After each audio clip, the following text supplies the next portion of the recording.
Can death sneak up on you in the silence of winter?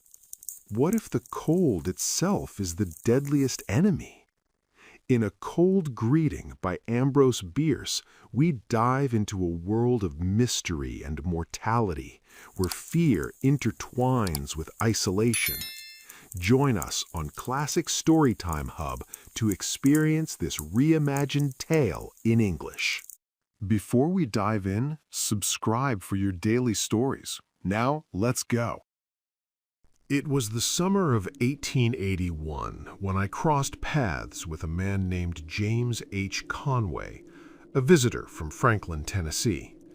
He had come to San Francisco, claiming it was for his health, though I suspected he was hiding something. Conway brought with him a note of introduction from Lawrence Barding, a name I recognized from my past. Barding had been a captain in the Federal Army during the Civil War. After the war, he settled in Franklin and, from what I gathered, became a well-respected lawyer. To me, Barding had always been a man of honor and integrity, so when he vouched for Conway in the note, I accepted it as truth. Surely anyone who had earned his friendship would be someone worth trusting. One evening, as we sat across from each other at dinner, Conway shared something that made my skin crawl. It wasn't just a casual conversation, it was as if he had been waiting for the right moment to drop a bombshell. He told me about an agreement, a solemn pact between himself and Lawrence Barding, one that at first sounded like something out of a fevered dream. According to Conway, he and Barding had made a vow. The one who died first was to somehow, in some unmistakable way, reach out to the other from beyond the grave. The details, however, had been left vague. They hadn't decided how it would happen or what form it would take. But it didn't matter. They had agreed that the departed would choose, based on the circumstances that death might present. The room fell silent for a moment. I couldn't tell if Conway believed what he was saying, or if he was simply a man with too much time on his hands and a fascination for the macabre. But as he spoke, his eyes flickered with something that felt off. It was as if he were waiting for me to react, to ask more, to dig deeper. I didn't. But later that night, long after the dinner plates had been cleared, the story lingered in my mind. There was something unsettling about the pact, a dark, unspoken promise that now hung in the air. Something told me that sooner or later, this wasn't just a story, it was a warning. A few weeks after Conway's unsettling story, I happened upon him one afternoon, strolling slowly down Montgomery Street. His pace was deliberate, his expression distant, as if his mind were miles away. He hardly seemed to notice me, offering nothing more than a brief nod of acknowledgement before continuing on his way. I stood there for a moment, hand half raised in greeting, caught off guard and, I'll admit, a little irritated. What had happened? Just the day before, we'd shared a meal and an unusual conversation. Now it felt like I was nothing more than a passing stranger to him. The following day, our paths crossed again, this time inside the Palace Hotel. Conway was approaching with that same distant look, as if I weren't even there.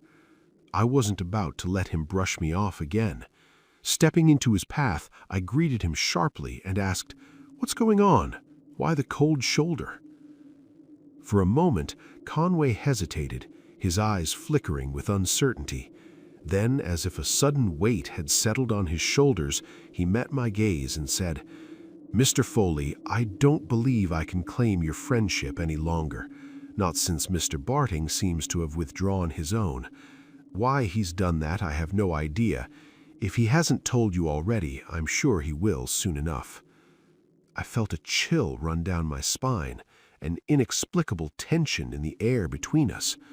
"But," I said, voice shaking slightly, "I haven't heard from Mr. Barding." "Heard from him?" Conway repeated, his tone filled with surprise, as though I had just asked something utterly ridiculous. "Well, he's right here. I saw him just yesterday, about 10 minutes before I ran into you. Gave me the same greeting too, exactly the same. I saw him again not even a quarter of an hour ago, and his manner was identical. Just a quick bow, and then he was off. I'll remember your civility to me, Mr. Foley. Good morning, or if you prefer, farewell." His words hung in the air, oddly formal, yet with a strange weight to them, as if you were saying goodbye to something more than just an acquaintance. I couldn't help but feel that his behavior, though strange, was somehow careful, measured, as if every word, every movement was deliberate. Now, I'll spare you the dramatic flourishes that would have fit perfectly in a novel or a play. Let's cut to the chase. Mr. Barding was dead. He'd passed away in Nashville 4 days before this strange encounter with Conway. When I visited Conway shortly after, I told him the news, showing him the letters confirming our friend's death.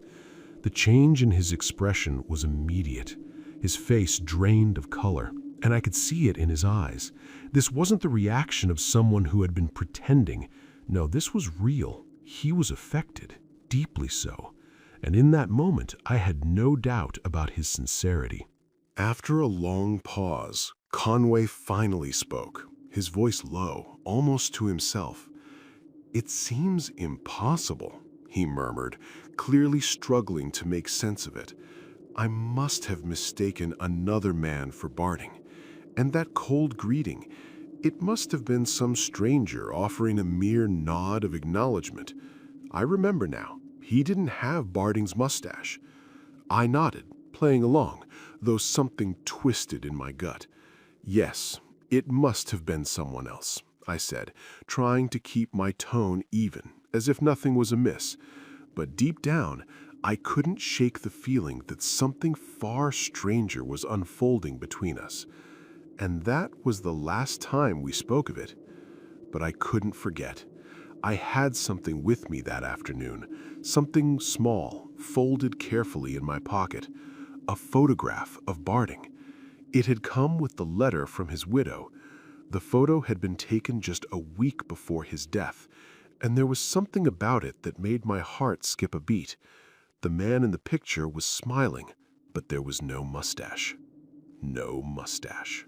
And thus the story ended. If you liked this journey into the worlds of classic literature, do not forget to support us by subscribing so we can tell you more. And hey, if there's a classic tale you'd love to hear told in this suspenseful style, drop its name in the comments below. Your suggestion might be our next chilling adventure.